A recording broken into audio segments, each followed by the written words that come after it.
Here is a question. Read it carefully and think about the answer. Let us solve it step by step. Let us first understand the key concept here.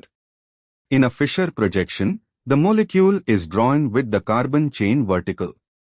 For a molecule with one chiral center like lactic acid, 2-hydroxypropanoic acid, we need to count all possible Fischer projection representations by considering all allowed rotations and permutations of the 4 substituents. Moving on to the next step.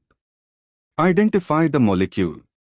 Lactic acid has one chiral center, C2, with 4 different substituents, CO2H, O, H, and CH3. It exists as 2 enantiomers, D, R or S, one configuration, and L, the other configuration. Moving on to the next step. Count representations per enantiomer. In a Fischer projection, the vertical bonds go back into the page and horizontal bonds come forward out of the page. For a given configuration, say a lactic acid, we can place any of the 4 substituents at the top of the vertical chain. However, in standard Fischer projections, the chain must be vertical, so we fix which groups are on the vertical axis, the carbon chain, CO2H and CH3, versus horizontal. And for the final step.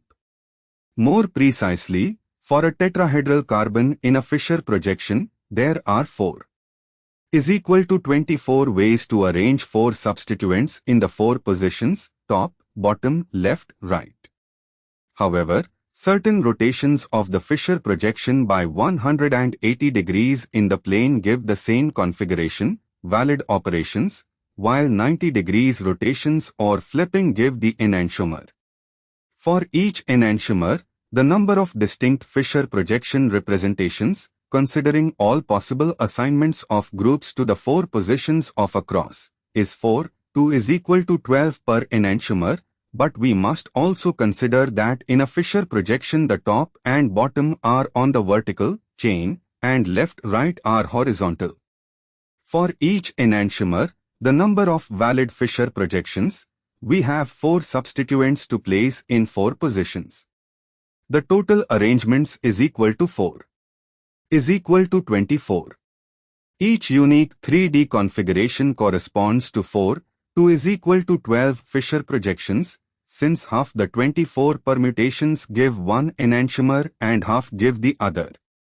So for D-lactic acid, 12 representations, for lactic acid, 12 representations.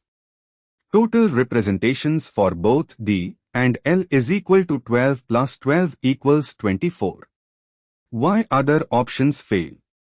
A. 8 undercounts does not account for all permutations of substituents in the cross. B. 12, this would be the count for only one enantiomer, D or L, not both. D. 36, overcounts, there is no valid combinatorial basis for 36. Therefore, the correct answer is C. Therefore, the correct answer is option C.